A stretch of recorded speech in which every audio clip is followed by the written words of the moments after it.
First question from Ian Begley. I knew he had the first question. Carmelo, how you doing? What's up, Ian?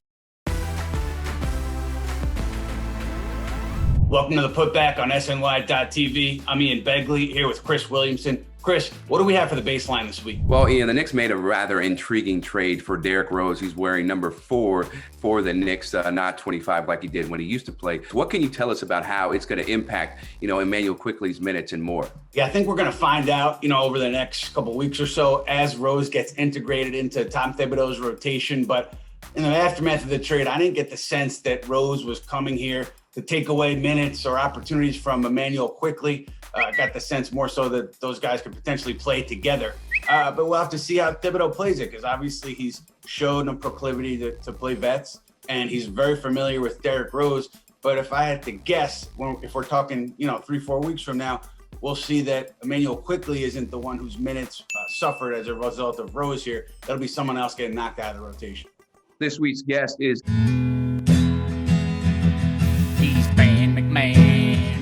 MacMahon, he's the fattest dude in all the land. He got Texas blood as thick as mud. He's MacMahon. Call it excuses, whatever. This team did have half of its rotation sidelined for 10 or 12 games because of COVID. So that's a factor. Porzingis coming off the knee surgery is both a concern because, again, he tends to be coming off knee surgeries, and a factor. So there are some extenuant circumstances. And then, they're the worst three-point shooting team in the league. Giving up Seth Curry to go get Josh Richardson has been a move that has been a significant step backwards. You've got a guy in Luka Doncic who, by the way, didn't come in great shape himself. He is one of, if not the best in the league at creating wide open threes for guys.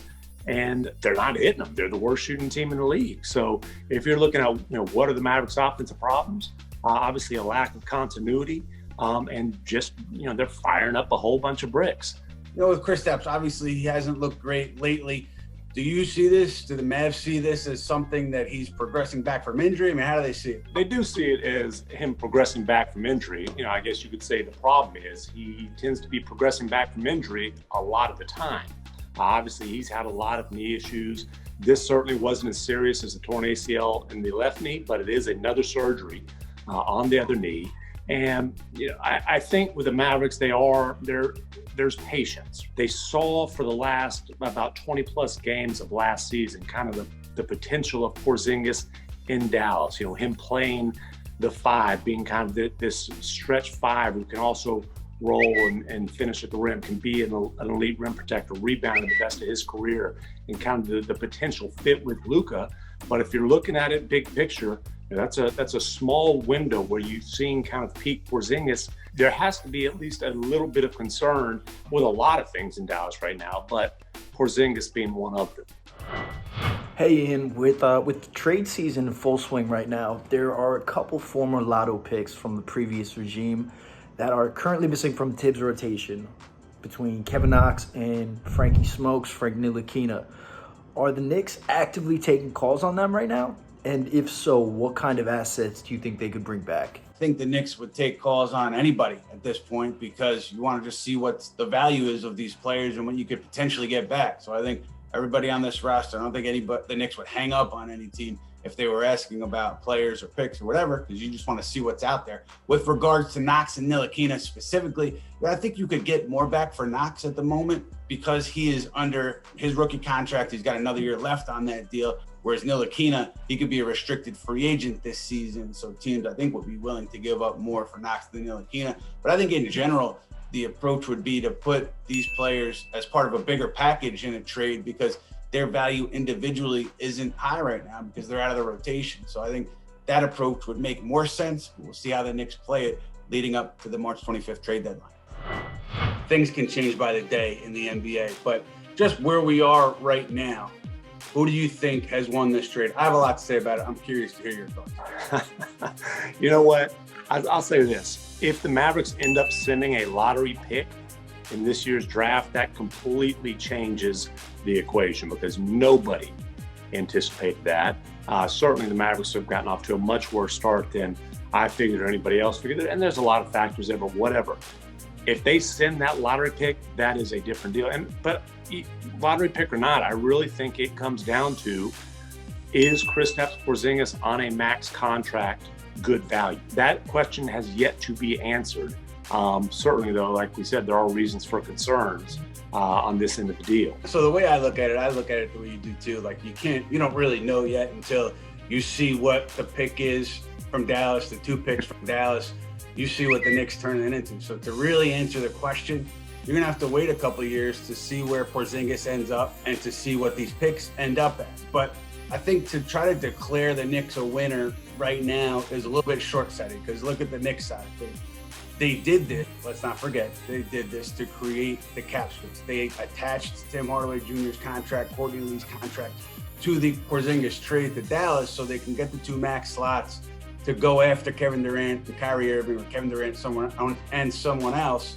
Hey, those guys are in New York. They're in New York now. So maybe that was part of the plan. Yeah, I think you're onto something. No, but so let's stop there, right? Because if that was the plan didn't work. If the plan had worked, Steve Mills would still be here.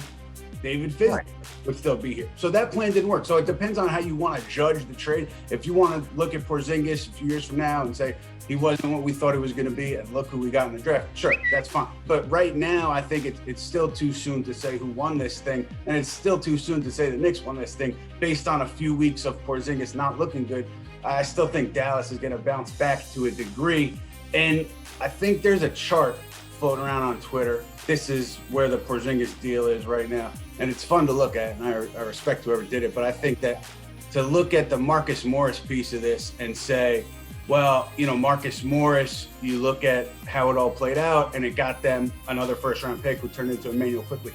Let's not forget, when Steve Mills and Scott Perry were here, I think the plan was to re-sign Marcus Morris. They really were interested in re-signing Marcus Morris long-term. So the Quickley pick probably wouldn't happen if Mills was still team president. So just an aside. Well, and look, you can talk about they didn't get the KD Kyrie or KD, fill in the blank superstar. They did get Julius Randle, who obviously is playing really, really well for the Knicks.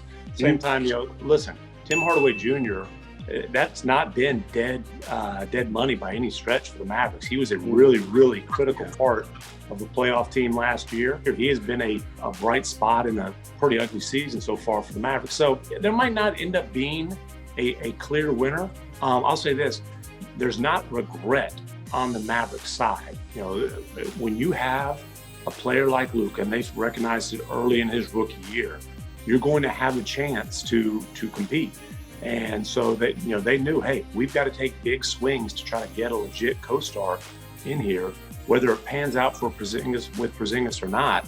And then, the picks, again, if this ends up being a lottery pick, it changes the math a little bit, but it's still a swing that the Mavericks felt like they absolutely had to take given the circumstances.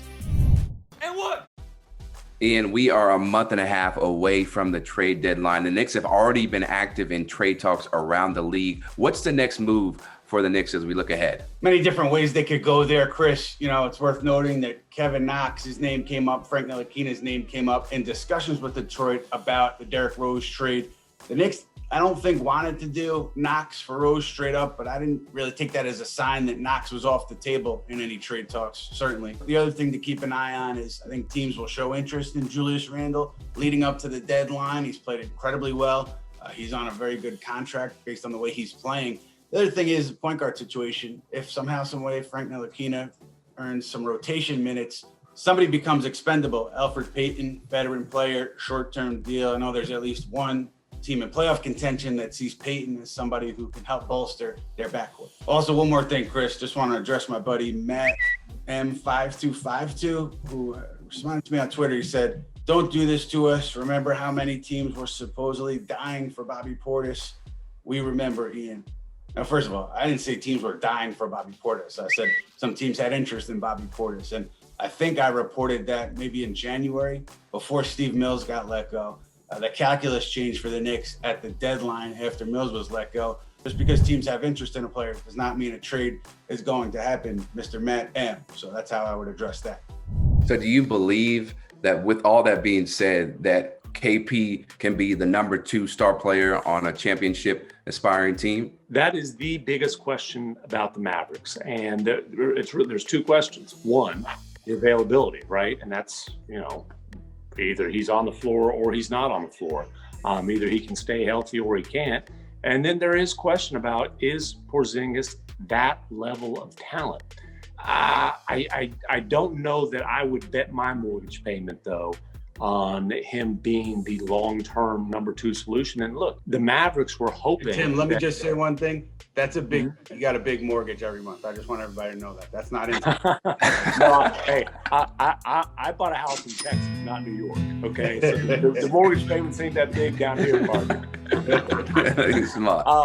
But look, the Mavericks were trying to position themselves where they were hoping they could get in on Giannis. They did a lot of work to create that kind of cap space to be able to make that kind of pitch. And ideally, Porzingis would be that number 3 guy. I don't see a clear path at this point, though, to getting somebody who is better than Porzingis on this roster in the immediate future. So they're depending on him to prove that he can be that dude, which obviously he thinks he can be. We've seen it in the glimpses.